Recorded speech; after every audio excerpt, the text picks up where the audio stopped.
औज़ुबिल्लाहि बिस्मिल्लाहिर्रहमानिर्रहीम। सूरह निसा की आयत नंबर 13 और 14।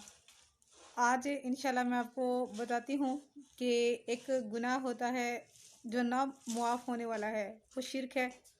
उसके अलावा और स्टेप बाय स्टेप इस तरह करके हैं, मतलब मेन जो है वो शिर्क ही है।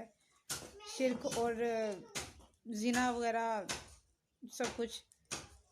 इनके अलावा एक और भी बहुत बड़ा गुनाह है जो ना माफ़ होने वाला है, क्योंकि अगर तो आप शिर्क करते हैं, इस सूरत में आपका ख़ातिमा, अगर अल्लाह चाहे, अगर अल्लाह ना चाहे तो आपका ख़ातिमा भी शिर्क पर ही होता है।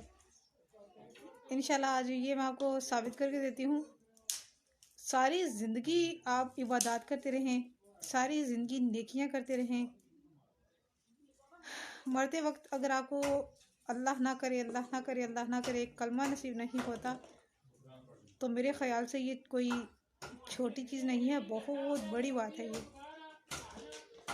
और वैसे वो भी इंसान होते हैं जो सारी ज़िंदगी गुनाह करते रहते हैं, लेकिन अल्लाह ताला उनको किसी एक अदा की वजह से, किसी एक नेकी की वजह से अल्लाह ताला उनकी बख्शिश फरमा देता है। मेरी दुआ है अल्लाह करीम हम सबका ख़ातिमा ईमान पर फरमाए। अल्लाह ताला हमें कलमा तैयबा पर और तौहीद पर मौत दे। तो सूरह निसा की आयत नंबर 13 और 14 है। इनका तर्जुमा मैं आपके साथ पहले बयान करती हूँ, फिर इनकी शॉर्ट तफसीर थोड़ी सी है, वो मैं आपको बताती हूँ। ये हदें हैं अल्लाह की मुकर्रर की हुई, और जो शख्स अल्लाह की और उसके रसूल की फरमाबरदारी करेगा तो उसे अल्लाह ताला बागों में बहती होंगी जिनके नीचे नहरें, इनमें दाखिल फरमाएगा और हमेशा इनमें रहेंगे। और यही सबसे बड़ी कामयाबी है। और जो शख्स नाफरमानी करेगा अल्लाह और उसके रसूल की, और हद से बढ़ेगा अल्लाह की मुकर्रर करदा हदों से, तो अल्लाह ताला उसे आग में दाखिल फरमाएगा कि इसमें हमेशा रहेंगे, और इसके लिए अजाब है ज़लील करने वाला। ये 2 आयत का तर्जुमा है। तो तिल का हुदूदुल्लाह, ये अल्लाह ताला की हदें हैं मुकर्रर की हुई। इससे पहली जो आयत, उसमें मैंने आपको प्रॉपर्टी के हिस्सेदार और वो सारे मैंने आपको बताए थे। तो अल्लाह ताला ने उन्हीं आयत के बारे में फरमाया है कि ये अल्लाह ताला की मुकर्रर करदा हदूद हैं। जो शख्स इनसे तजावुज़ करेगा तो उसका ख़ातिमा ईमान पर नहीं होगा। और ये कि अल्लाह ताला ने फरमाया है कि ऐसा शख्स जो ये जुल्म करेगा, खवा वो सारी ज़िंदगी नमाज़ें पढ़े, अल्लाह ताला के यानी कि हुकूकुल इबाद सारे वो निभाए, इसके बावजूद वो जहन्नम में जाएगा। बल्कि ये हमारे लिए निशानियाँ होती हैं अगर हम गौर और फिक्र करें तो, कि हमें दुनिया में क्या जलालत हुई है, हमें हमारे लिए कब्र की मंजिलें कितनी आसान या कितनी मुश्किल हैं, ये सब कुछ हमें इल्म होना चाहिए, और हमें इल्म होता है इन चीज़ों का। तो ऐसी सूरत में अगर हम अल्लाह की इन हदों से तजावुज़ करेंगे तो ज़ाहिर है हमारा ख़ातिमा बिल ईमान कैसे होगा, हमारा ख़ातिमा ईमान पर कैसे होगा। किसी सूरत में अगर हम किसी के साथ ज़्यादती ना हो, किसी के साथ हम लोग ज़्यादा वो यानी कि किसी एक पार्टी को खुश करने के लिए हम दूसरी को अगर नाराज़ करते हैं, तो ये भी सरासर जुल्म होगा। वो इसलिए कि अल्लाह ताला ने फरमाया है कि अगर तुमने इन हदों को तोड़ा और इनसे आगे बढ़ने लगे, तो ऐसी सूरत में ये होगा। मैं आपको ना एक चीज़ बताती हूँ कि अल्लाह ताला ने प्रॉपर्टी के जो हिस्सेदार अल्लाह ताला ने मुकर्रर फरमाए हैं, अगर इनको हम लोग एक साइड में रखते हुए हम अपने किसी लालच की वजह से लालच को भी छोड़े।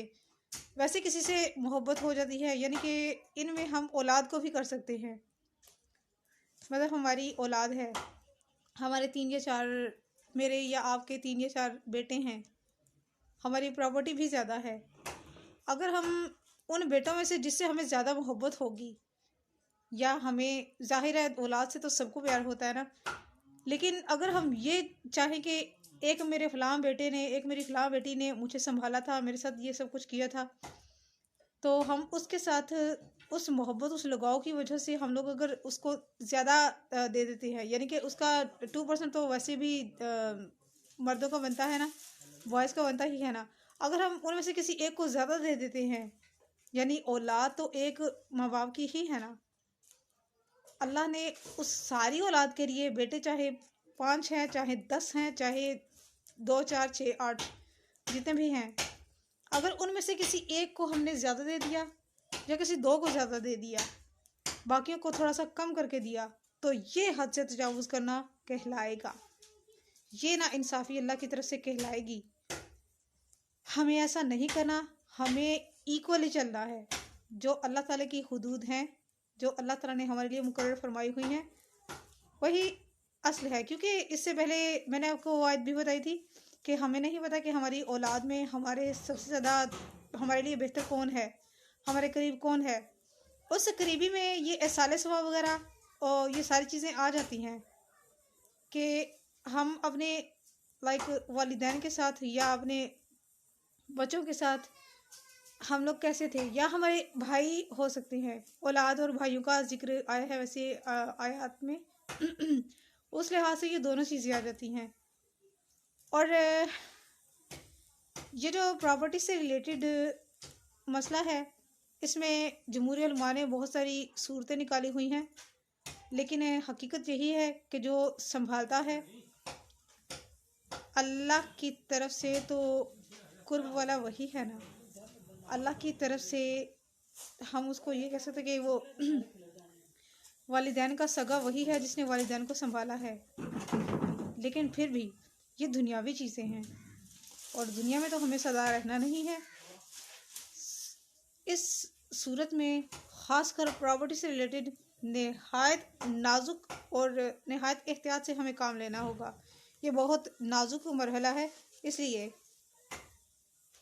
हज़रत अबू हुरैरा रज़ी अल्लाह से मरवी है, हुज़ूर अकरम सल्लल्लाहु अलैहि वसल्लम ने इरशाद फरमाया कि एक शख्स 70 साल तक नेकी का अमल करता रहता है और फिर वसीयत के वक्त विरसा के हक में जुल्म सितम से काम लेता है, तो इसका खातिमा बुरे अमल पर होता है।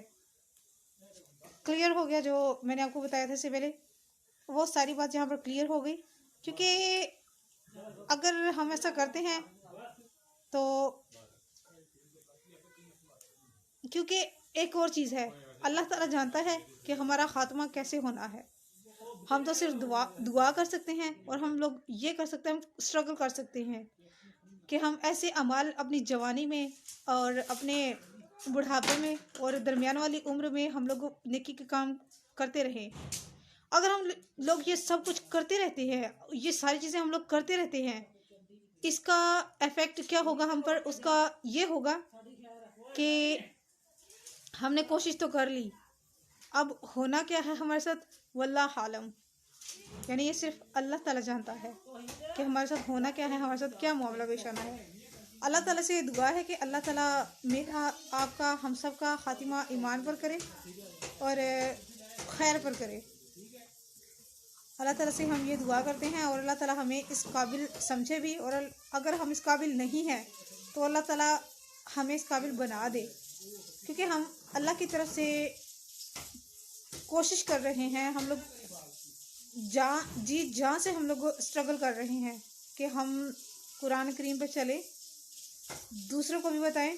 क्योंकि अगर एक हदीस शरीफ है कि जिसने अल्लाह का एक हुक्म भी छुपाया या किसी को नहीं बताया, तो वो बहुत भारी बोझ अपनी ज़ुबान के साथ बांध के रोज़े महशर घसीट रहा होगा।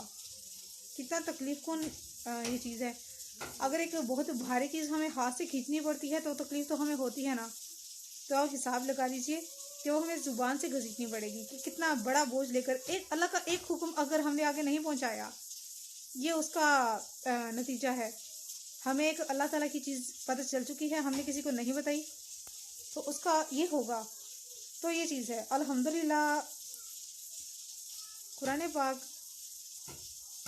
ऐसी चीज़ है जो सूरह फुरकान में भी, यानी कि कुरान करीम में 3-4 जगह पर अल्लाह ताला ने इरशाद फरमाया है कि कुरान करीम या तो तुम्हारे हक में दलील है या तुम्हारे ख़िलाफ़ दलील है। तो जाहिर है इंशाअल्लाह ताला हमारी तो कोशिश है कि हम लोग कुरान करीम पर चलें, और मेरी यही कोशिश है कि जितनी अल्लाह ताला ने मेरी ज़िंदगी लिखी है, वैसे तो मुझे अब जितनी अल्लाह ताला ने ज़िंदगी लिखी है, मेरी इंशाल्लाह कोशिश है कि मैं इसी तरह फुल कुरान करीम आपके साथ मैं पहुँचाऊँ, क्योंकि मेरा मुफस्सर मरियम मिर्ज़ा वाला ना पेज भी है, उस पर भी मैंने आपको बताया है काफ़ी सारी सूरतों का तर्जुमा और तफसीर अल्हम्दुलिल्लाह मैंने वो कर दी है शेयर। और इंशाल्लाह वहाँ पर भी, क्योंकि जिन लोगों को ज़ुबानी समझ में नहीं आता उनके साथ मैं बोल के भी कर रही हूँ और उनके लिए मैं लिख के भी कर रही हूँ। तो आपसे हम लोग अल्लाह ताला की तरफ से अच्छे की उम्मीद कर सकते हैं। अल्लाह ताला बेहतर करे हमारे हक़ में, ये चीज़ है। इसीलिए जो चीज़ें मैंने बचपन से लेकर ये कुरान करीम पढ़ने से पहले तक जो चीज़ें मैंने देखी थी, जो चीज़ें मेरे इर्द गिर्द हो रही थी, वो बहुत गलत हो रहा था, वो बहुत नाइंसाफ़ी हो रही थी मेरी अपनी जान के साथ और हम सब के साथ। मतलब सीधा रास्ता कुरान करीम ही है। अल्लाह ताला हमें इसी पर चलने की तौफीक अता फरमाए, और मेरी इंशाल्लाह कोशिश है कि मैं इसको फुल आपके साथ जब तक मेरी ज़िंदगी है इंशाल्लाह मैं एक एक चीज़ आपको ज़रूर बताऊंगी। कुछ चीज़ें ऐसी होती हैं जो नहीं की जा सकती, मैं नहीं कर सकती, क्योंकि कुरान करीम में फ़िरक़े नामी कोई चीज़ नहीं है। सिर्फ अहले कुरान और अल्लाह वाले और सिर्फ एक लफ्ज़ मुसलमान ईमान वाला है, इसके अलावा और कुछ भी नहीं है। ये चीज़ है। हज़रत अबू हुरैरा रज़ी अल्लाह से रिवायत है, रसूल अकरम सल्लल्लाहु अलैहि वसल्लम ने इरशाद फरमाया, एक मर्द या औरत 60 साल तक अल्लाह की बंदगी में मसरूफ़ रहते हैं, और फिर जब मौत का वक्त करीब आता है तो वसीयत में नुकसान पहुंचाते हैं, तो वो जहन्नम के मुस्तहिक है। इसमें कोई शक नहीं है, ऐसा हुआ है हमारे देखने में भी, मेरे देखने में पर्सनली मेरे देखने में भी बहुत आया है कि बहुत से ऐसे लोगों को मैंने देखा है जो दुनिया में तो देते ही हैं, उनके अल्लाह माफ़ करे, अल्लाह ताला उनके लिए आसानियाँ करे। बहुत सी निशानियाँ देखने को मिली हैं उनके लिए। खैर छोड़े, हमें अपनी फ़िक्र करनी है, दूसरों की नहीं करनी है। बराए मेहरबानी सदक़े जारिया की नियत से इस पोस्ट को शेयर कीजिएगा। जज़ाकल्लाह खैर।